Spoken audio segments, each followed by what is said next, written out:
તો રાજ્યમાં તાપમાનમાં આંશિક ઘટાડો થતા ઠંડીમાં રાહત. સૌથી ઓછું તાપમાન નલિયામાં 10 ડિગ્રી નોંધાયું. પાટનગર ગાંધીનગરમાં પણ તાપમાનનો પારો 10 ડિગ્રી. ડીસા, કંડલા, કેશોદ અને મહુવામાં 11 ડિગ્રી તાપમાન નોંધાયું. ભુજ, પોરબંદર, રાજકોટ અને દમણમાં પણ 12 ડિગ્રી તાપમાન. અમદાવાદ અને વલ્લભ વિદ્યાનગરમાં 13 ડિગ્રી તાપમાન. ભાવનગર, સુરેન્દ્રનગર અને દીવમાં 14 ડિગ્રી તાપમાન.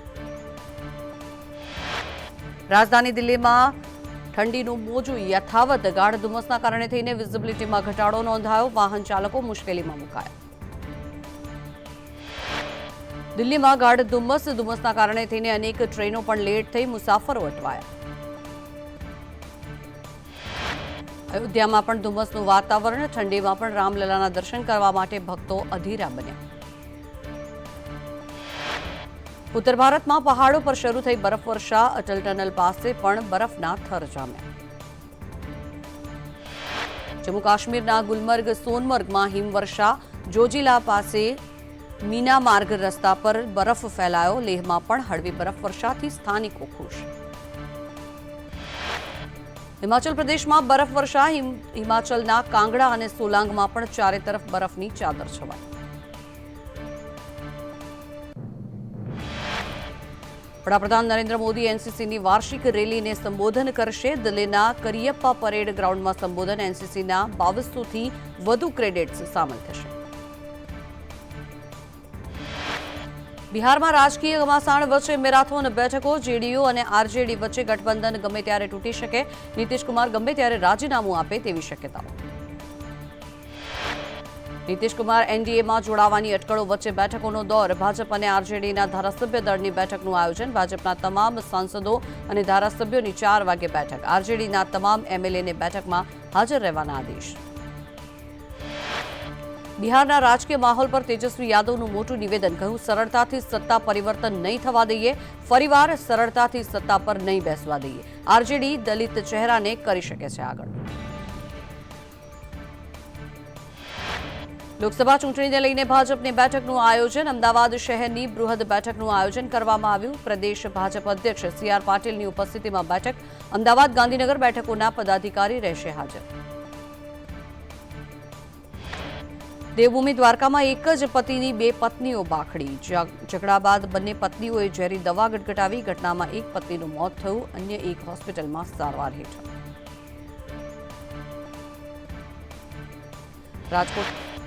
રાજકોટ કેનાલમાંથી યુવકનો મૃતદેહ મળી આવ્યો. યુવકે આપઘાત કર્યો હોવાનું પરિવારનું અનુમાન. થાણા ગાલોર ગામ પાસે કેનાલમાંથી મૃતદેહ મળી આવ્યો. 24 લાખની ઠગાઈના આરોપી ઝડપી પાડવામાં આવ્યા. પોલીસે કાપડનો માલ લઈને નાણાં ન ચૂકવ્યા હતા. પોલીસે આરોપી પિતા પુત્રની ધરપકડ કરી.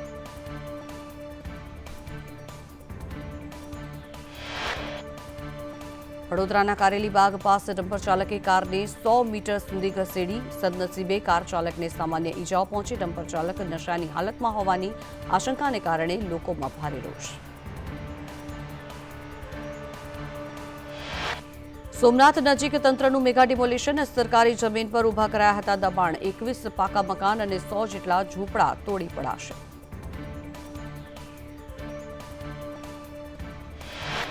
ધોરણ 10માં પ્રી બોર્ડ પરીક્ષાનું આયોજન કરવામાં આવ્યું. બોર્ડ પરીક્ષા પહેલા વિદ્યાર્થીઓમાં ડર દૂર કરવા માટે પ્રયાસ કરાયો. ધોરણ 10ના 5 મુખ્ય વિષયોની પરીક્ષા લેવામાં આવશે.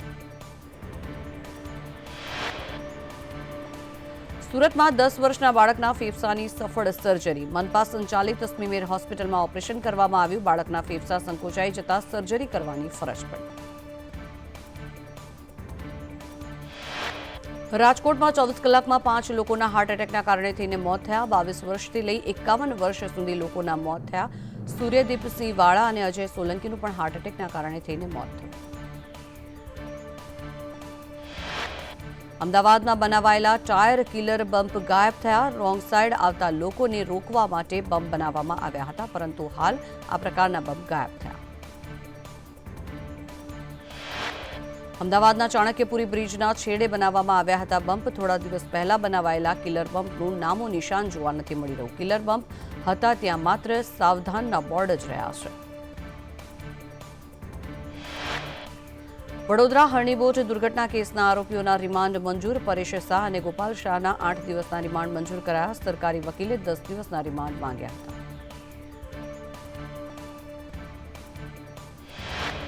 વડોદરા હરણી દુર્ઘટના કેસમાં મોટો ખુલાસો. આરોપી વત્સલ શાહની પહેલા પણ ધરપકડ થઈ ચૂકી છે. કોટિયા મેનેજમેન્ટના પરેશ શાહનો પુત્ર છે વત્સલ શાહ. હરણી દુર્ઘટના બાદ વડોદરા મનપા જાગી. રાત્રિ બજારના 31 વેપારીઓને નોટિસ. દુકાન બહાર ટેબલ ખુરશી હોવાથી દુકાનો બંધ કરી દેવા નોટિસ ફટકારવામાં આવી. કરાર મુજબ નિયમોના ભંગની નોટિસ ફટકારાઈ. જૂનાગઢ પોલીસનો તોડકાંડની તપાસ એટીએસને સોંપવામાં આવી. ડીજી વિકાસ સહાય દ્વારા નિર્ણય લેવામાં આવ્યો. રેન્જ આઈજી નિલેશ ઝાંઝડિયાની માંગણીને લઈને નિર્ણય કરાયો. મધ્યપ્રદેશની ઘટનાના મહેસાણામાં પણ પડઘા પડ્યા. માંકરોડ ઘટના પગલે એસપીજીની માંગ. જવાબદારો સામે કાર્યવાહી કરવાની માંગ કરાઈ.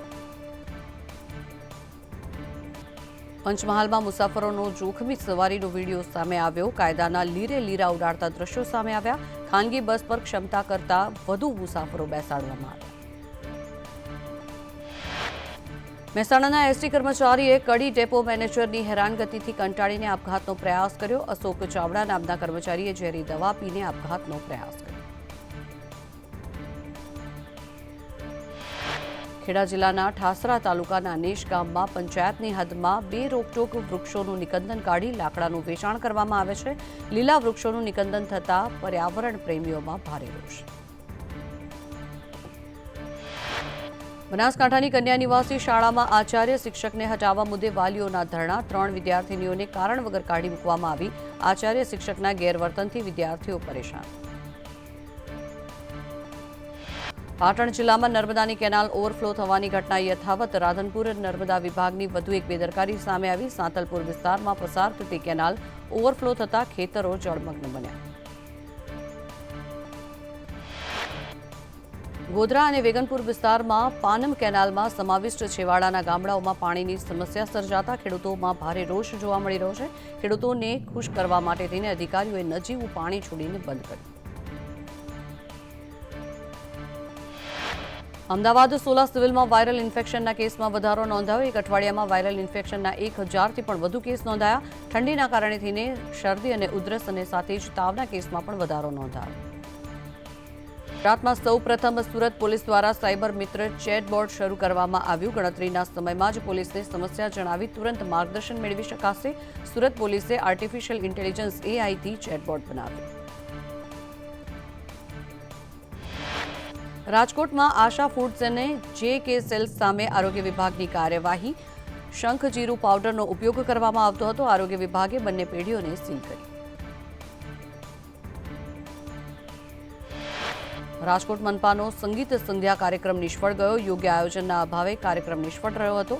સંગીત સંધ્યા કાર્યક્રમમાં ખુરશીઓ ખાલી રહી. બોલિવૂડ સિંગર શ્રી સાન વાડેકરને આપ્યું હતું આમંત્રણ. ગાંધીનગરમાં મનપાની આરોગ્ય વિભાગની ભરતી હવે જીપીએસસી અને ગૌણ સેવા કરશે. સ્ટેન્ડિંગ કમિટીએ ભરતી પ્રક્રિયા જીટીયુ પાસેથી લઈ લેવાનો નિર્ણય કર્યો. અલગ 73 જેટલી જગ્યાઓ ભરવા પ્રક્રિયા ચાલી રહી હતી.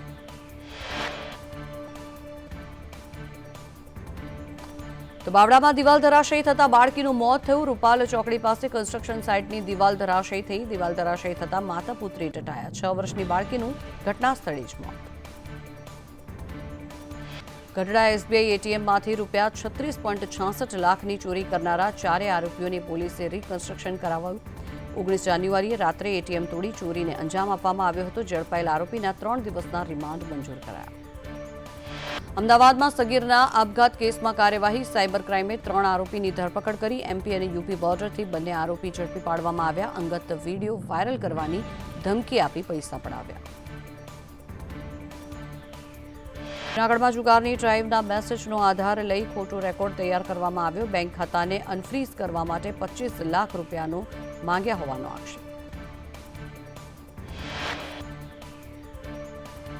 વર્ષ 2024 માટે 132 હસ્તીઓને પદ્મ એવોર્ડ પુરસ્કાર આપવામાં આવ્યા. 5ને પદ્મ વિભૂષણ, 17ને પદ્મભૂષણ અને 110 મહાનુભાવોને પદ્મશ્રીથી સન્માનિત કરવામાં આવ્યા. 132 પુરસ્કાર પ્રાપ્ત કરનાર વ્યક્તિઓમાં 30 મહિલાઓ. પૂર્વ ઉપરાષ્ટ્રપતિ વેંકૈયા નાયડુને પદ્મ વિભૂષણ તો અભિનેતા ચિરંજીવી અને વૈજયંતી માલાને પદ્મ વિભૂષણ અપાયા. નૃત્યાંગના પદ્મા સુબ્રમણ્યમને પદ્મ વિભૂષણથી સન્માનિત કરવામાં આવ્યા. બિંદેશ્વર પાઠકને મરણોપચાર પદ્મ વિભૂષણ.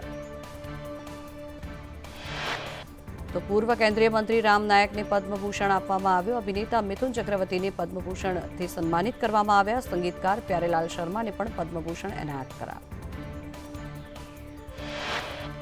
દેશમાં 132 જેટલા પદ્મ એવોર્ડની જાહેરાત કરવામાં આવી. ગુજરાતના ડોક્ટર તેજસ પટેલને પણ પદ્મભૂષણથી સન્માનિત કરવામાં આવ્યા. ગુજરાતના યેઝદી માનેક શાહ ઇટાલિયાને પણ પદ્મશ્રી એનાયત કરાયો. રઘુવીર ચૌધરી અને હરીશ નાયકને લેખન ક્ષેત્રે પદ્મશ્રી એવોર્ડ આપવામાં આવ્યો. લેખક રઘુવીર ચૌધરી પદ્મશ્રી પુરસ્કારથી સન્માનિત કરાયા. પુરસ્કારનો શ્રેય પુસ્તકો અને લેખનને તેમણે આપ્યો.